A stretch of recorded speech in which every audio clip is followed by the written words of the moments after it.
Taste the Daily. Dravida Munnetra கட்சி அகற்ற வேண்டும் அந்த எண்ணத்தில் நாங்க இருக்கிறோம். பாரதிய ஜனதா கட்சி ஊழல் நிறைந்த திமுக கட்சி அகற்ற வேண்டும் அவர்கள் அந்த எண்ணத்தில் இருக்கிறாங்க. இரண்டு பேரும் கூட்டணி அமைச்சோம். அந்த கூட்டணி அமைச்சதிலிருந்து ஸ்டாலின் அப்படியே அப்செட் ஆயிட்டார். சட்டமன்றத்தில் பேசுறார். எனக்கு திடீர்னு எந்திரிச்சார் திரு ஸ்டாலின். என்னை பார்த்து உடனே ஒரு கேள்வி கேட்டார். நான் கூட ஏதோ ஒரு வேறதான் கேள்வி அப்ப நினைச்சிட்டு இருந்தேன்.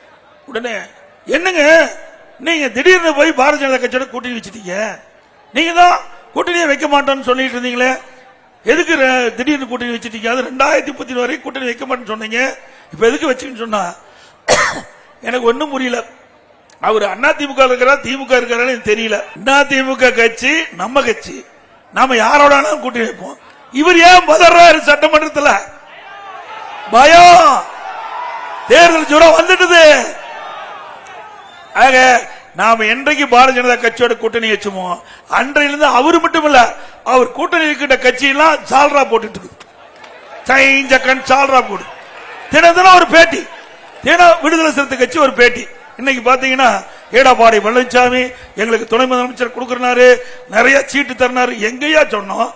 நீ எங்களை வச்சு அடையாளப்படுத்தாத, எங்களை வச்சு அடையாளப்படுத்தாத.